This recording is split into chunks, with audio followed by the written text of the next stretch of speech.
This is the Retirement Solution Podcast with financial advisor Jon Hicks, founder of J. Hagan Capital. Are you a paper millionaire?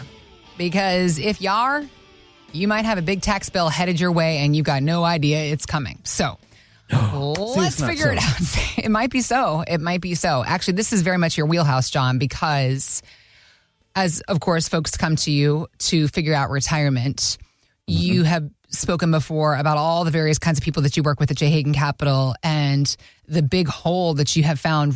I feel like in the last few years about small business owners and what they're having to manage. And it's unbelievable. That's a real, we're looking at you if you own your own business, but really anybody that has, listen, you've made it this far. You've saved your whole life. You've got your nest egg. Maybe it's got a value of $1 million, maybe $2 or $5 million. Maybe your house is worth a few $1 million. You know, you're going to sell it, downsize.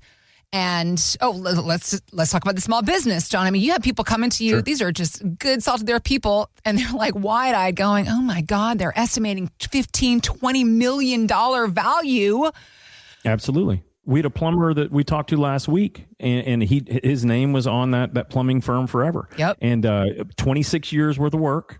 He's looking at an offer, and we got to go through it, but about $6.5 million. Wow. Not so bad for a guy who he tells me himself, dude, I never went to college, didn't even go to community college, went right to trade school, became a master plumber, and the next thing you know, here we go, $6.5 million.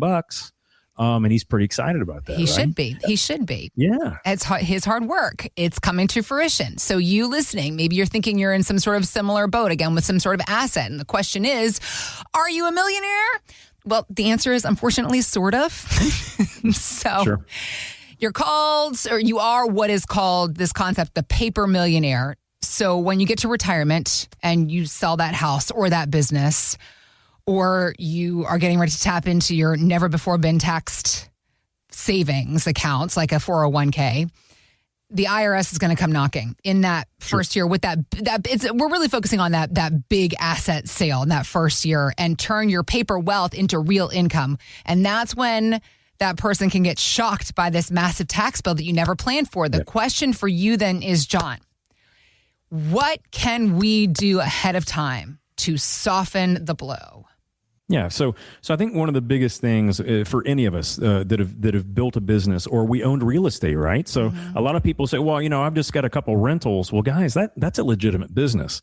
So when you think about those things, a lot of people that I've been talking to now, they're like, well, John, don't really know where the economy is going to go, but I've got all this appreciation in my real estate. Yeah. I don't know that I want to buy more real estate, but I was given a pretty good offer, to liquidate, one strip mall and a couple of the properties. And let's use an example. I had a guy about $3.5 million worth of real estate that he was looking at selling. And he was all but like, but the whole reason I haven't done it, John, is because I'm just worried about taxes. And let's talk about that for a second. Okay. Because when we're thinking about, okay, I want to cash out. I don't need all the money today, but I don't see anything yet that I want to reinvest in. But I don't want to let this opportunity pass by and not take the money in the hand. So $3.5 million. Now, we looked at all of his depreciation recapture, because these are all the things that our CPAs in the front end, they're not necessarily always telling us, because they don't necessarily know all this information. But in his situation, number one, he didn't have a very high basis. He paid for the property and he did a couple improvements, but he had a lot of appreciation on this property. So his cost basis was low, which means he's going to pay more taxes in the end, right? So number one, he had a pretty low basis. Number two, he had depreciated most of the property, which means that at some point in time when he sells that, he's going to have to recharacterize all of that depreciation and pay taxes on that as if it was more income.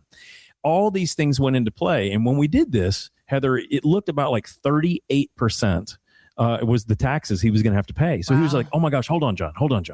So you're telling me, I thought I was just going to pay capital gains at 20%. Yeah.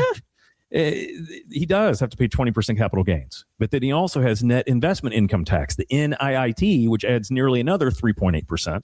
Then on top of that, he does have state taxes he has to pay. And even though it's not really a tax, it's a recapture of a previous tax by doing depreciation recapture.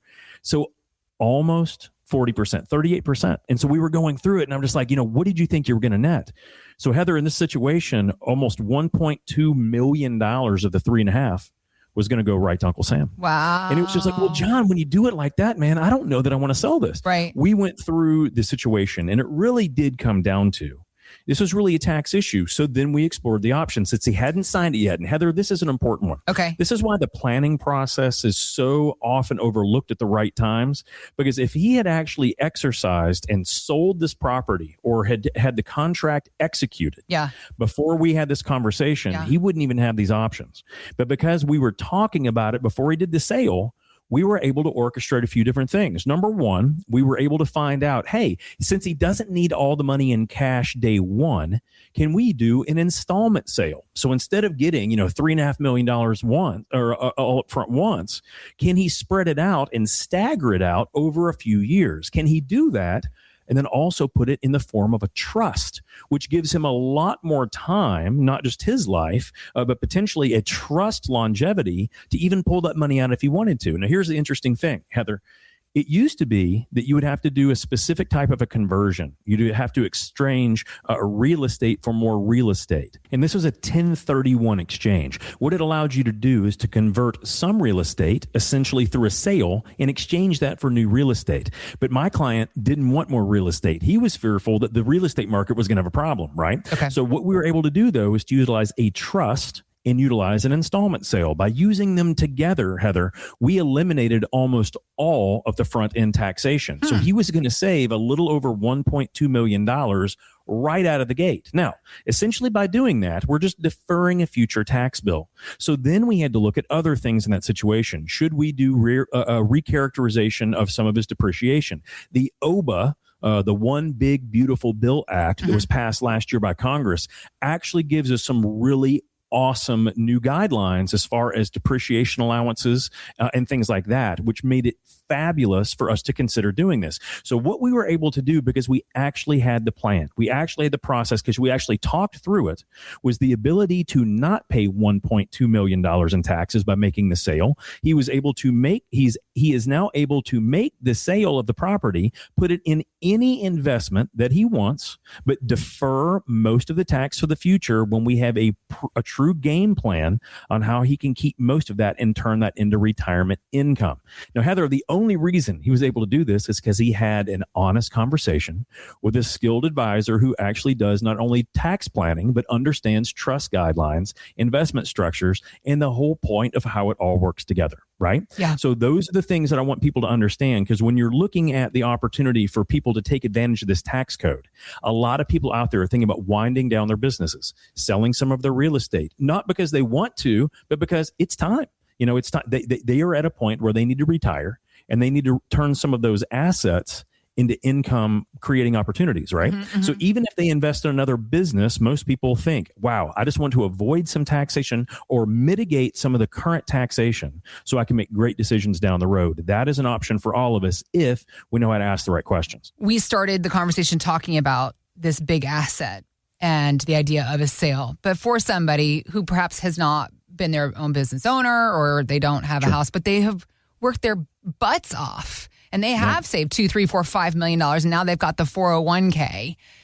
Are there any options? I mean, we talk all the time about Roth conversions and all these things, but maybe that presents some opportunity for more control, because you are in a situation where you can slowly distribute over years. Am I even asking the right question here? No, that's exactly it. Even if someone isn't a small business owner, even if they don't have investment real estate, but they've got all these assets in their retirement accounts, the thing of it is that it's almost worse from a tax standpoint.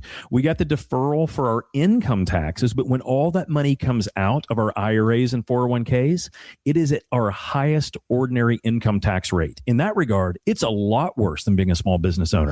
At least a small business owner does not have to pay often. They don't have to pay the total ordinary income tax rate, which is almost twice as much as the rest of us have to pay for regular income, right? So the understanding is, if you have all of that money in an IRA and 401k, you really need to talk to a skilled, holistic advisor that understands the tax aspect. Because right now, for the majority of people I see that have saved $2 and $3 million, they are probably going to end up in the 30+% tax bracket in the course of retirement. Now, if you look at most of these people, when they were putting the money away, they didn't even get a 30% tax break when they were putting the money in the first place. Right. So it's almost insult to injury. But there are, I mean, at least right now, until the government has to, tighten up some more loopholes and figure things out, there are 3 or 4 ways that most people can do what we call asset shifting. Okay. Shifting assets from tax-deferred accounts, which essentially mean tax every year forever accounts when we start pulling them out, but convert those into tax-free accounts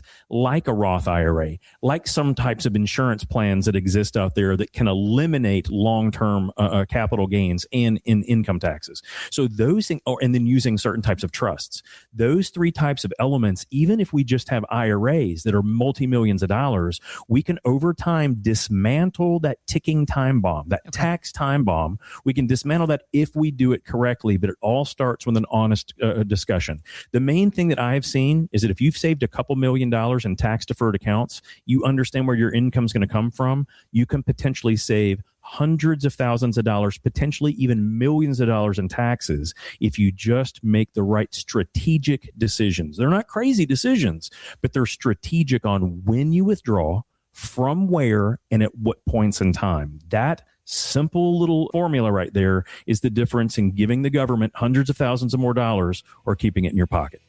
John and his team, they're here to start this conversation with you about what your options are. Visit us at retirementsolutionshow.com. Thanks for listening to the Retirement Solution Podcast with Jon Hicks. Begin the conversation about your savings plan with John and the team at J. Hagan Capital by visiting retirementsolutionradio.com. Be sure to listen to John's radio show, The Retirement Solution, Saturdays at 8 a.m. and Sundays at 9 a.m. on News Radio 840 WHAS. J. Hagan Capital Incorporated is not licensed in all 50 states. To find out if J. Hagan Capital Incorporated is licensed in your state, please call 502-690-5635. J. Hagan Capital Incorporated is not affiliated with nor endorsed by the Social Security Administration or any other government agency and does not provide legal or tax advice. By contacting us, you may be provided with information about insurance and annuity products offered through J. Hagan Capital, LLC, NPN number 1882794.